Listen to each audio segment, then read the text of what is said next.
Welcome to the wonderful world of wine, the tipple of choice for the sophisticated, the cultured, and the thirsty. Just get on with it, old man. James, stop being a buffoon. You're not a wine-tasting Philistine anymore. In fact, you're showing all the signs of becoming a wine ponce. Is it banana-y, or is it peachy, or is it strawberries? For which I hold you solely responsible. Right, back to business. America has been our home for about a month. We've been travelling through the New World wine empire, California, in this modest camper van. Your shorts are too short. We should have run them over. You can get those out of the gene pool. The aim is to turn me from a wine idiot I think it's an affront to backers to spit the wine out. So stop cheating. to someone who can spit with polite ponce society. Stop spitting, stop it. We're going to find out why the cool parts of California are perfect for some beautiful bubbly. Hey! He gets a sword. He gets hammered. Sod off and leave me alone. And we get told off. Two English guys of your age behaving like teenage kids is ridiculous. In Oz and James's Big Wine Adventure, The New World. The Golden Gate Bridge, hit by sunlight for once instead of fog, with a blue sky behind it, is just wonderful. We leave the streets of San Francisco behind us as we travel northwards to a fairly recent but very good vineyard area called Carneros on the shores of San Pablo Bay. It has warmish, dry summers and wettish, cool winters, but above all it's got the fog, keeping the vines cool, all of which is perfectly suited for the production of that old world favourite champagne, or as they call it out here, sparkling wine. Although James is on the fast track to wine ponstum, This has got a slight hint of Parma violet in it. he's about to face his biggest challenge yet. Which is? Learning to appreciate bubbles. Brilliant, Oz. Have you forgotten everything? I hate bubbles. Our next base could not be more soigné. Calistoga is in the world-famous Napa Valley. Oz, it all looks a bit posh. It is. Only the mega-rich can afford to survive here. In Napa Valley, even trailer parks will be deluxe. Luxurious swimming pools, bubbling jacuzzis, health clubs, decadent saunas. Bad luck. This looks pretty rudimentary. No campfires, grey water is not allowed to drain on the ground. It's miles from the pub, James. It's disgusting. Where's James? James! We can't stay here. Where are you? Oz, Yeah? I thought we'd toss for it. Toss for what? Emptying the tanks. Emptying the turds down the hole.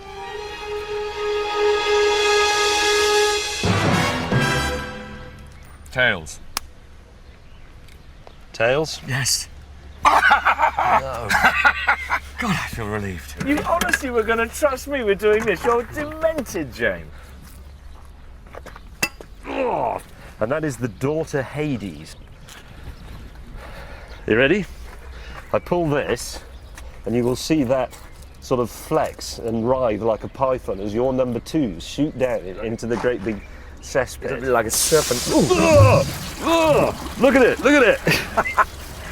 It's like a vast serpentine log. It's got a life of its own. We're flushing the alien out into the pipes of Calistoga. It's leaking, James. It's not. It is leaking. Where? Look. That is very slightly leaking. Look, I've touched it. So, on to the first step of James's sparkling wine education.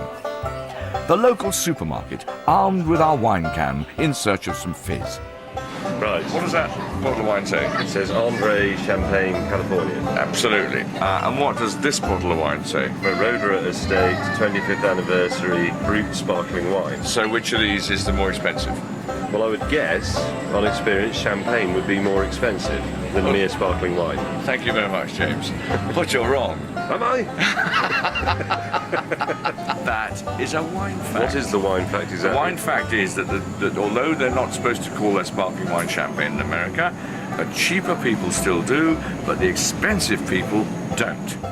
So, this new world versus old world thing means that everything is back to front. Well, that's going to make life a lot easier.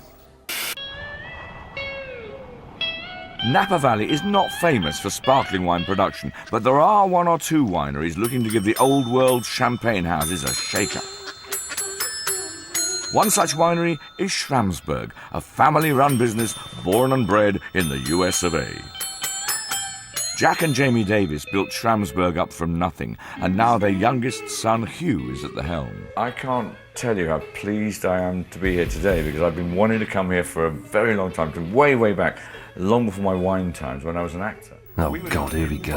And it was Trevor Nunn's birthday. I said, have you got anything local and good? He said, you're lucky, he said. We are the first people in Los Angeles to have a new winery called Schramsberg. Nobody had expected in any way how absolutely fantastic the wine could be. And I realized, and I wasn't a wine guy then, but in the distant sort of recesses of my mind, I thought that was the first great wine I'd ever had from California. And something told me there was a wine revolution starting on the west coast of America.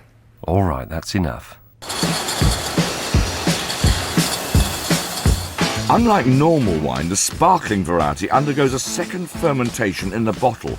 Extra yeast and sugar are added. The yeast ferments the sugar, producing more alcohol and, crucially, carbon dioxide, which in a sealed bottle dissolves in the wine under pressure, producing bubbles. Although Schramsberg is kitted out with the latest in winery technology, one of the most crucial stages in making your bubbly is still done by hand. Riddling is the removal of the yeast, which was responsible for the all-important bubble-producing second fermentation. To do this, the bottles placed at an angle are agitated every day to coax the sediment to the neck of the bottle for removal. And this is done by Ramon the Riddler. The process here is, it's the light touch, it's the snap of the wrist, it's almost a little bit of a jerk of the bottle, and then you let it settle. Kick it, let it settle, kick it, let it settle. I can do 48,000, that's my record. 48,000 in a day. 7 hours. Really? Bottle turning. Can't be that difficult. Are you gentlemen ready? Yes. On the count of 3. 1, 2, 3.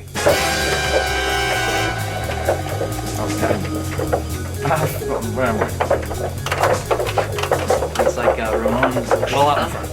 Get done. What do you mean it's done? No, I don't need it. Well, I may have lost to Ramon, but at least I beat Oz. I would like to show you a unique way, if you will, of opening a bottle. 3. Wow, that's great. At what point do I admit that I'm not much of a champagne fan? I think when you've got the sabre in your hand. Nicely Captain done. Hornblower. Okay. Clear, I presume. Can I give it a whack? Yeah, you can give it a whack. You need more practice. At last, having a toy to play with means he's showing a bit of interest. There you go. Nicely done. Oh, that's very satisfying. You can do it with that sabre, you can do it with a knife, which you eat your lunch with. Okay, all this stuff, blah, blah, blah. 1, 2, 3, 1! 1, 2, 3, 1! Very good. Was that with the blunt edge as well? Nearly everyone I know loves champagne. Everyone, that is, except for James May. But perhaps Hugh's quality New World fizz will be able to turn him round. Sort of fresh baking bread. Good type. point. Yeah, nice. And that comes Good from tasting. the contact with the yeast in the bottle. So far, so good. I'm the only person in the world who gets miserable when I drink champagne. Thank you for coming. No, Bye-bye. pleasure. I think bubbles change the flavour. They introduce carbon That's dioxide quite and different. oxygen and all those I things. agree with that. You didn't say that. You said bubbles taste. Well, they do taste. Bubbles change the flavour, exactly, because that carbon dioxide makes it completely different the way the flavours are carried up Right. to your nasal cavity. You must have been an impossible person to argue with at school. I'm so glad I wasn't either in a class with you or trying to teach you anything. What you're missing. Oh, another glass finished. No, but what Why? you're missing- Hi, Hugh, let's give him some more fizz. The good thing about what James does in there is that he speaks his mind. The taste of bubbles. That's what it What's is. your language, James? I think it's a good drink spoiled. It's not the right one for you, because you're talking about vanilla cream. Well, that was a day wasted. I don't like bubbly Oz. You drank enough of it. I wanted to be sure I didn't like it. Fathead. I think it's clear from yesterday's antics that we need a break from the bubbles. It's about time I reined in my unruly student. Kick me out then. There's a button here somewhere. If there's an ejection seat, you'd do it, wouldn't I you? can do this. What's that then? Oh Lord, no, it doesn't help. It's actually just made my life marginally easier. You've actually got a button to do that yourself if you want. I know. I want to take James to the Newton Winery. It's run by one of my old chums, Suhwa. Pushing me over. Leave me alone. This is James. Hello, James. Nice to meet you. Suhwa's a professor, a clinical psychologist. She won't stand for any of James's tomfoolery, and if anyone can teach James a lesson in manners, she can. Let's go look at a vineyard. He likes vineyards. Really? Shall we roll him down the hill? This mountainside is a real challenge, but it has a cool climate, perfect for growing Merlot, Cabernet Sauvignon, and Petit Verdot. Suhwa, you are a woman of your word. This is actually pretty cool up here. Now, how high are we up here above the valley floor? 1400. And is the coolness surely something to do with the cold wind that blows off the the Pacific Ocean, filling up the valley, the hot air further inland having risen up and created a small vacuum that pulls it in, along with occasionally some fog, which helps to cool the grapes and slow the ripening process? He's not as silly as he looks. Oh, don't fall for it, Suhwa, please. Now, let's see how he copes with a gadget designed to predict the alcohol content of the wine from the sugar content of the grapes. What level of alcohol do you think those grapes are at? They are Merlot grapes, so I think this is going to be say more 13. And it is 13 and a half. Now let's try it out on the old dog. You had it upside down. You still have it upside down. Like this? Yeah. Well, you didn't know like this. I mean, I'm bending over backwards to see this standing. Basically, I've got my eyelid in it. I think it's ridiculous. It's very easy. It's just that Oz is Oz. Despite the odd bit of technology, some of Suhwa's methods are refreshingly old school. So if you really want to understand what kind of wine you're going to get out of these grapes, you squeeze it like this. See?